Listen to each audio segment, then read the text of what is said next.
You better be prepared for trouble, because today we'll be talking about Jessie and James. These two incredibly iconic characters from the anime are known for constantly scheming to get hold of Ash's precious Pikachu. However, were they actually good in Pokemon Yellow? The rules: no overleveling, no using items in battle, and we will play on set mode. We are allowed to use 5 Pokemon, and for convenience, we decide to give ourselves all of the 5 Pokemon from the start and beat the entire game with them. So, can we, Team Rocket, with only 5 Pokemon, do a good job in their native region of Kanto? Let's find out. Hello, I am James, a veteran Team Rocket member and Pokemon thief. For a long time, I have been tasked to steal Ash's Pikachu, the Pokemon who has been the biggest threat to Team Rocket for so long now. But me and my partner Jessie have, no matter how hard we tried, never been able to get our hands on the blasted Pikachu. So, using the team's cutting-edge technology, I have changed my appearance to match the young boys and time traveled back to that fateful day when our foe got hold of his Pikachu. I made sure to box all my Pokemon and pretended to be a young boy carelessly adventuring into the tall grass. As planned, Oak notices me and saves me from a Pokemon. Not any Pokemon though, Pikachu, the one and only. Trying to hide my excitement, I act naturally as Oak ends up giving me the Pikachu without any resistance. Of course, I had to make battle with his grandson, which I won, but that doesn't matter. What matters now is that I find Master Giovanni in this timeline and deliver the Pikachu to him, all without breaking my cover. As one would expect a young Pokemon trainer to do, I go to challenge the various gym leaders in the Kanto region. I make sure to keep the precious Pikachu in my party, but never use him again. I never know what might happen. Against Gym Leader Brock, I use Bellsprout, who easily sweeps. So far, so good.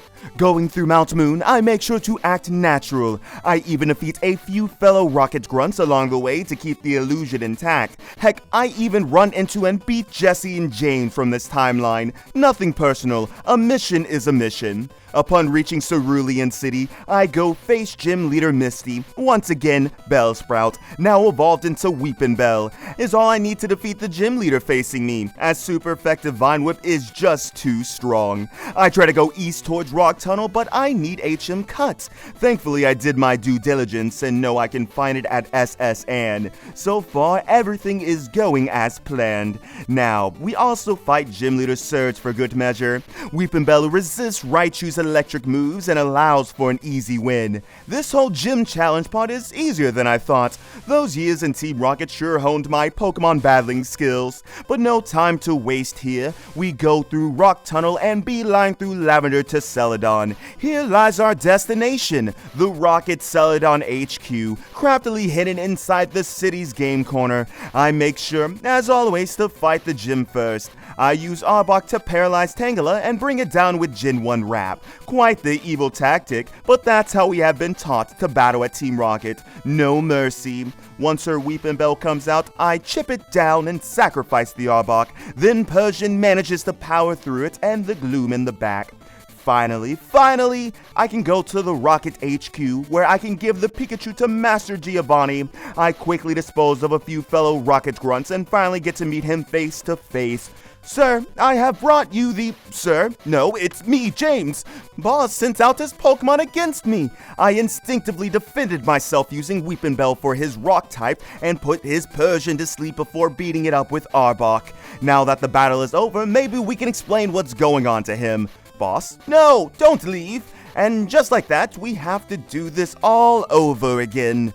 Now, knowing the boss, he has certainly moved to the Silphco building, which we, Team Rocket, control at this point in time. But that place includes the most seasoned Rocket Grunts, so we need a bit of training before we can try to go there looking like we do now. We take a detour to Fuchsia City, where Koga, the Poison-type gym leader, will help us get stronger for our mission.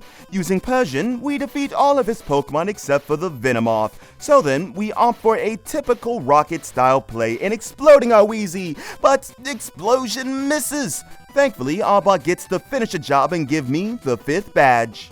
Now that we have trained, we go back to Saffron. I storm through the building, fighting Jessie and James from this time once more. Now, surely Master Giovanni will listen to me. Sir, once again I have to battle. Persian manages to sweep most of Boss's Pokemon before Victory Bell beats Nidoqueen. And once freaking again, before I even get to say what I am here for, he goes again. This is actually starting to get awkward. Plus, I just beat him not only once, but twice, though he is supposed to be the greatest evil force in all of Kanto. This is pretty confusing.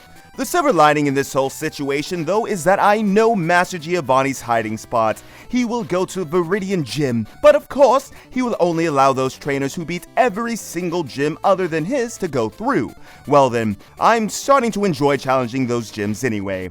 Next one on the list is Sabrina, and though we have 3 poison types who are all weak to her, we also have Persian, who one-shots Abra and Kadabra with Body Slam and manages to get a crit on Alakazam, one-shotting it as well. Yup, lady, get that badge out.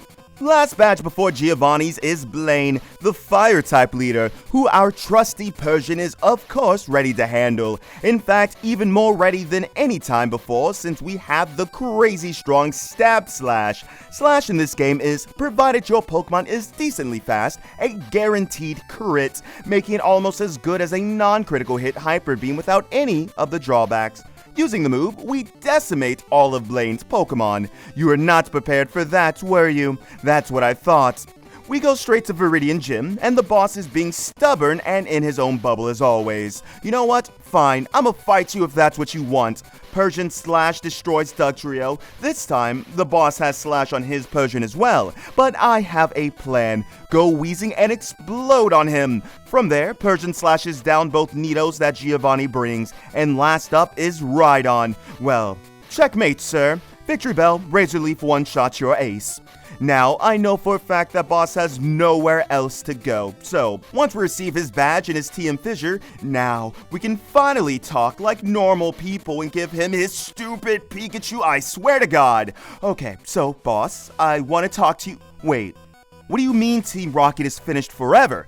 Wait, what? No! Like, did we just defeat Boss Giovanni at his full power and dismantle the whole freaking Team Rocket, all without even meaning to do so? No wonder the team was so ineffective if that was the leader of it. But if Team Rocket, as well as any respect we had for its leader, is lost, what do? Well, come to think of it, we have every single gym badge in Kanto now, so we could just go defeat the Elite Four fair and square and be the actual Pokemon champion. A weird fate for a Pokemon thief, but here we go. After an uneventful victory road, courtesy of stealthy Team Rocket-style cave exploring, we find ourselves staring down the ultimate challenge, Kanto's Elite Four. Victory Bell sweeps through her first 3 Pokemon. Once Jinx comes out, we go Persian, but we get put to sleep. However, Lorelei uses Thrash, quite the weak move coming from Jinx's poor attack stat.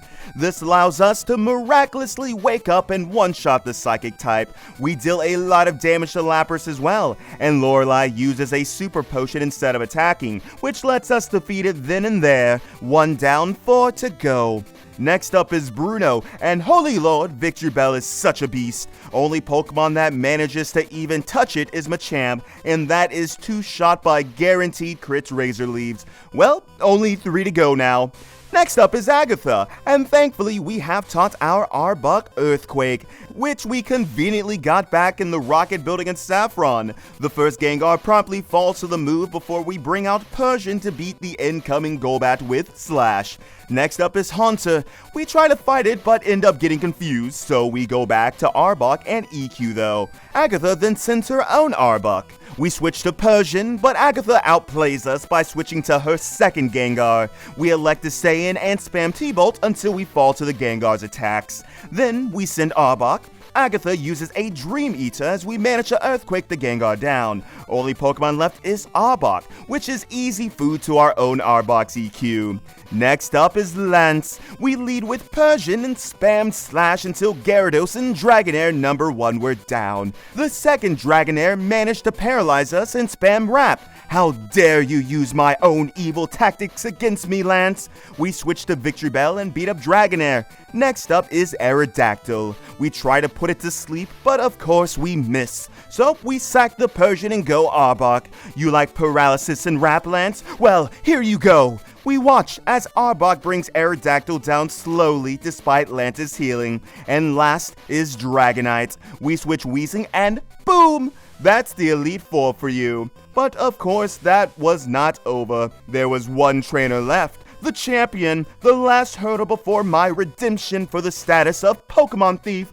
I lead Victory Bell to one-shot Sandslash. Next is Alakazam. I use Lickitung to bring it down a bit before sacrificing it. Then Persian finishes the work on the Psychic type, slaying the incoming Executor as well for good measure. Magneton is next. We go Victory Bell, who easily wins by virtue of its type matchup. Then one-shots Cloyster. Last is Flareon. We send Arbok. After some messing around with Wrap and Glare, we click Earthquake, and it's over.